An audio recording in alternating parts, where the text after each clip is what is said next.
De plus en plus de personnes souhaitent acheter un immeuble de rapport. Dans cette vidéo, je vais t'expliquer comment acheter un immeuble de rapport et faire en sorte que le banquier puisse t'accompagner sur ton projet. Je te dis à tout de suite.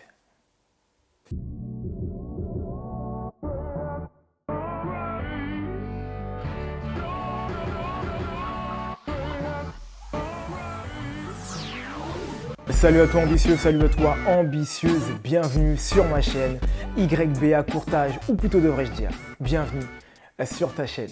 Je me présente pour ceux qui ne me connaissent pas, Roméo, je suis courtier en prêt immobilier, j'accompagne les particuliers ainsi que les investisseurs dans l'achat d'une résidence principale ou d'un investissement locatif. Et l'objectif de ma chaîne, il n'est pas compliqué, c'est de donner quelques petites astuces qui vont te permettre, comme on dit dans le jargon, de shooter ton prêt immobilier afin de l'avoir dans les meilleures conditions. Bienvenue à toi si c'est la première fois que tu viens à moi. Écoute, pour fêter ça comme il se doit, je t'invite à t'abonner. T'abonner pour quelle raison? Pour plusieurs raisons. La première, c'est tout simplement que tu vas pouvoir connaître tout ce qu'il y a à savoir pour pouvoir investir en 2020, en 2021 et les années suivantes. En tant que courtier et expert en prêt immobilier, je vais également te donner les astuces qui vont te permettre de shooter ton prêt, donc d'avoir un financement dans les meilleures conditions. Et pour finir, il y a également des téléstories, donc des clients que j'accompagne et qui vont pouvoir te donner leur retour et ce qu'ils ont pu faire, donc ce fameux pas et ce projet ambitieux. Je te laisse quelques instants et ensuite, on démarre tout de suite.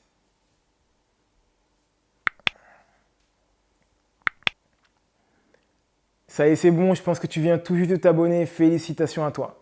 Pour fêter ça comme il se doit, écoute, je t'offre une formation totalement gratuite, les liens sont juste en bas.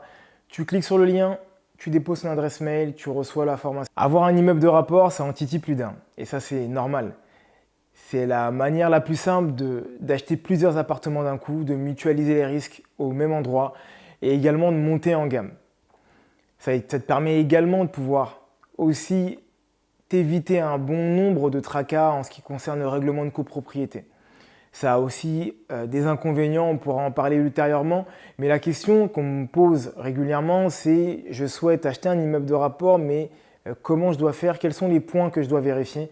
Et donc, on profite donc, de cette vidéo pour pouvoir en parler, tout simplement. On va distinguer 4 points, 4 caractéristiques qui sont, je viens de te dire, juste primordiales à voir lorsque tu souhaites investir sur un immeuble de rapport. On va également voir le regard que le banquier va avoir. Donc je t'invite à rester jusqu'à la fin de la vidéo pour savoir ce qu'il en est. Dans un premier temps, il faut d'abord repérer la zone et le budget. Donc en ce qui concerne la zone, en fonction que tu sois en Île-de-France ou hors Île-de-France, il va falloir que tu puisses te positionner parce que tu ne pourras pas partir partout. D'accord? Même s'il peut y avoir des bonnes rentabilités à Marseille et que tu habites à Lille et que tu regardes en même temps à Rouen, tu ne vas pas t'en sortir, en fait, tout simplement. Donc, comme d'habitude, je te le dis, tu te poses quelques instants sur une table, tu regardes qu'est-ce que tu souhaites faire. Moi, ce que je t'invite à faire, c'est de partir sur un rayon d'1 heure et demie, grand maximum, par rapport à un immeuble de rapport, parce que ça demande quand même une gestion qui va être très lourde. Et là, déjà, on commence à parler du banquier. Si tu pars trop loin de chez toi, il va falloir que tu partes sur des banques qui vont être dans la zone de l'immeuble de rapport. Mais l'inconvénient, c'est qu'aujourd'hui, le banquier demande à avoir une relation totale lorsqu'il accompagne un client, et si tu es à 4 heures ou 5 heures de chez toi, tu sais très bien que tu ne pourras pas le faire gober, que tu vas ramener tes salaires et que tu iras déposer tes chèques tous les mois ou toutes les semaines là-bas. Donc je t'invite dans un premier temps de partir sur un projet qui n'est pas trop loin de chez toi, allez grand maximum 2 heures si tu n'as pas de rentabilité du tout, mais au moins de faire en sorte de partir sur quelque chose qui va te permettre de pouvoir allier donc la proximité et également la simplicité de gestion. Tu vas définir ton budget, bien sûr, tu l'auras compris. On aurait pu également commencer par ça, mais on va dire que les deux se valent. Donc, tu peux commencer à rechercher ta zone et également définir ton budget. Pour ça, ce n'est pas compliqué, il y a des liens qui sont juste en bas qui te permettent de pouvoir le faire. C'est ce qu'on appelle un call diag. Tu rentres en contact avec moi directement pendant une dizaine de minutes et ça totalement gratuitement. Donc, je t'invite à rentrer en contact avec moi pour qu'on puisse échanger sur la stratégie qu'on va pouvoir élaborer par rapport à ta situation. Et une autre des premières tâches à voir également, c'est le type d'immeuble que tu vas avoir. Il y a de réels immeubles de rapport et d'anciennes maisons de ville ou d'anciennes maisons bourgeoises. Mais ça, on en parlera dans les autres caractéristiques. On pourra les distinguer assez simplement, tu vas voir. Ok, tu as défini donc du coup la zone, le budget et le type d'immeuble sur lesquels tu vas te positionner. Tu commences à faire des visites. Un point important, tu le connais, mais je te le redis encore, les travaux. Les travaux sont hyper importants. Vérifie s'il y a des travaux, s'il y a la toiture, de gros travaux à faire, s'il y a la toiture à faire, s'il y a la façade à faire, s'il y a les parties communes à faire. C'est des points qui vont être importants. Pourquoi? Tout simplement parce que c'est pas compliqué, tu es le seul capitaine à bord à ce moment-là. Ça signifie que tu vas être le seul à devoir payer la toiture, tu vas être le seul à devoir payer la façade, tous ces points-là. Donc, mis à part si tu as une mitoyenneté sur ton immeuble de rapport, ce qui est possible également, je t'invite quand même à faire tous tes calculs comme si tu étais tout seul et que tu ne partageais rien ou pas grand-chose. Et te positionner en tant que seul capitaine à bord, c'est vraiment important. En fonction de ça, et s'il y a un budget de travaux, bien sûr, le prix doit être en conséquence par rapport à ça. Donc, sur un premier projet, sur un premier immeuble de rapport, je t'invite à ne pas forcément partir sur un immeuble avec beaucoup de travaux. Tu risquerais de faire peur aux banquiers. Tout simplement pour la raison suivante, il va se dire que tu démarres dans l'immobilier et si ce n'est pas le cas et que tu as déjà du patrimoine, il va se dire « Ok, mais c'est son premier immeuble, c'est à 1 heure de chez lui, comment il va faire pour pouvoir gérer les travaux ?» On est dans une situation qui est assez particulière avec des couvre-feux, etc., etc. Les travaux, si tu as une équipe solide et sûre, vas-y, franchement fonce. Si ce n'est pas ton premier projet, franchement fonce, il n'y a aucun problème. Mais si ce n'est pas le cas, essaie de partir sur un immeuble avec lequel il va y avoir moins de travaux possible pour être le plus tranquille possible. Au niveau des travaux, j'ajoute un dernier point. Il peut être acceptable qu'il y ait des travaux dans les appartements directement s'ils sont déjà loués. S'ils ne sont pas loués et que les appartements sont dans un état pitoyable, une fois de plus, si tu n'as pas prévu de budget de travaux, ne t'engage pas sur un projet comme celui-ci, même si tu en avais prévu. Dans un premier temps, il était préférable d'avoir un bien qui tourne déjà en fait, où tu as juste à récupérer les clés et c'est une machine à cash, si je peux vraiment grossir les traits. D'accord? Pourquoi? Parce que déjà, premièrement, si l'appartement est déjà loué depuis un certain temps et qu'il y a des travaux à l'intérieur à prévoir, le fait qu'il soit encore loué, ça va être acceptable dans le sens où le locataire il est encore dedans, il n'a pas prévu de partir maintenant, donc tu vas pouvoir commencer à générer un peu de trésorerie afin de pouvoir préparer son départ. Mais si ce n'est pas le cas, et bien là ça risque d'être compliqué parce que tu ne pourras pas forcément louer le bien en l'état et si c'était le cas, tu le louerais à une somme peut-être inférieure à ce qui pourrait être fait par rapport au potentiel que tu pourrais avoir sur cet immeuble de rapport. Donc je t'invite à partir sur un immeuble de rapport, je le dis encore et je le redis, avec peu de travaux lorsque tu démarres sur ce type de projet. Et s'il devait y avoir des travaux, que ce soit des travaux qui soient donc du coup acceptables, comme des travaux qui sont directement dans l'appartement, à part bien sûr si c'est insalubre, s'il y a des travaux qui sont nécessaires, mais là c'est vraiment une autre catégorie et comme on l'a dit, pour un début, on ne part pas sur quelque chose de trop charbon, si je peux le dire ainsi. Un autre détail qui va être important, c'est de vérifier l'état des compteurs électriques. Aujourd'hui, la plupart des immeubles sont raccordés avec Linky, donc tu dois sûrement le savoir, c'est un petit boîtier vert pomme et gris, excuse-moi, qui permet donc du coup de pouvoir avoir un compteur électrique qui envoie même à distance auprès de ton fournisseur électrique.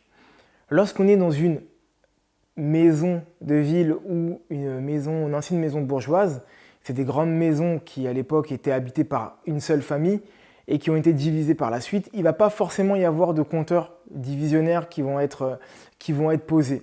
Et l'inconvénient, il est là en fait, parce que du coup, s'il n'y a qu'un seul compteur, comment tu rétribues l'énergie auprès de chacun de tes locataires? Et il va être nécessaire à un moment ou à un autre de devoir avoir des compteurs divisionnaires ou avoir plusieurs compteurs, à défaut d'avoir des compteurs divisionnaires, c'est mieux d'avoir plusieurs compteurs afin que chacun puisse également demander auprès d'un fournisseur électrique son électricité tout simplement. Sans compteur, tu ne peux pas le faire. Donc je rajoute et je précise encore, c'est à ce moment-là que tu vas pouvoir voir si on est sur une ancienne maison qui a été découpée en plusieurs lots ou si on est réellement sur un immeuble qui a été bâti comme étant un immeuble. Donc ça, c'est un détail qui peut être intéressant à voir. C'est donc, comme je te le dis, voir les compteurs et voir le nombre de lots qu'il y a dans l'immeuble. Si tu vois un seul compteur pour 4 lots, tu comprendras que c'était une ancienne maison de ville ou une maison bourgeoise et que le transfert n'a pas encore été fait. Il peut être à ce moment-là aussi intéressant de vérifier sur le titre de propriété que tu es capable, par rapport bien sûr à la zone cadastrale, que tu es capable de pouvoir diviser le lot et que ce n'est pas un lot qui a été divisé de manière sauvage. Et c'est des points qui sont hyper importants. Et si ce n'est pas un lot qui a été divisé de manière sauvage, prévois déjà dans ta tête que tu vas devoir faire appel à un prestataire de type EDF afin que tu puisses avoir les compteurs du coup d'électricité pour chacun des lots. Ok, du coup on connaît donc notre zone, le budget, le type de bien qu'on souhaite avoir. On a vérifié s'il y avait des travaux ou non. On a vérifié également s'il y avait des compteurs sauvages ou est-ce que chacun des appartements avait des compteurs. Et là on va passer sur une autre partie, ça va être de vérifier les locataires. Un point, je le dis, je te le redis, lorsque tu pars sur un premier projet, pars sur un projet où il y a déjà un ou des locataires sur l'immeuble de rapport. Ça permet de rassurer la banque, c'est hyper important. Sur un premier projet, avoir déjà des locataires et donc des loyers qui tombent, c'est le petit coup de pouce qui peut-être permettra de passer d'un non à un oui. Ensuite, il faut que tu vérifies donc la solvabilité de chacun des locataires. Pour ça, c'est pas compliqué, tu demandes les avis d'imposition afin de pouvoir voir s'ils travaillent ou pas et tu regardes également les bulletins de salaire et surtout tu regardes et tu demandes au bailleur une preuve qu'il reçoit bien des virements mensuels. Tu demandes sur 3 mois, sur 4 mois afin d'être sûr que tout se passe bien en fait et qu'il n'y a aucun problème. Lorsque tu as vérifié ces points-là, à ce moment-là, tu peux bien sûr faire ta proposition. Mais avant ça, il y a donc d'abord une autre étape qu'on va voir tout de suite. L'autre étape consiste à vérifier également les baux. Il faut que tu regardes sur quel type de baux tu vas être. Est-ce que tu es sur des baux d'1 an, des baux de 3 ans? Sur quel type de location on est? Est-ce qu'on est sur de la location meublée? Est-ce qu'on est sur de la location nue? Ça va être des points qui vont être importants. Lorsqu'on est sur de la location meublée, ça peut être un peu plus rassurant pour toi. Parce que si ces locataires que tu as, les nouveaux locataires, il s'avère qu'il y a quelques complications avec eux, ça sera beaucoup plus tranquille et possible d'assumer 1 an de mauvais payeurs que 3 ans ou plus de mauvais payeurs. Donc vérifie, fais vraiment attention aux baux. Vérifie aussi également, est-ce que les charges sont comprises ou pas? Est-ce que c'est toi qui dois faire les charges, donc du coup payer l'électricité et l'eau et ensuite tu régules au prorata de chacun des appartements ou est-ce que au contraire les charges sont individualisées totalement par rapport à l'électricité. Donc on en revient également au fameux compteur dont je te parlais. Le fait d'avoir des compteurs électriques qui sont déjà positionnés pour chacun des lots permet à chacun des locataires de pouvoir chercher sa facture, avoir un fournisseur d'électricité afin de pouvoir payer ses factures. Il y a un point qu'il faudra donc vérifier, c'est au niveau de l'eau, au niveau du coup des parties communes, est-ce qu'il y a des chauffages ou pas.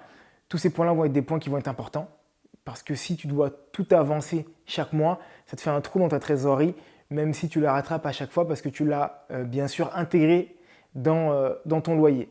Mais lorsque il y a plus de consommation que l'inverse, c'est toi qui payes en amont et ensuite tu régules avec tes locataires. Donc c'est une gymnastique que tu peux peut-être t'éviter.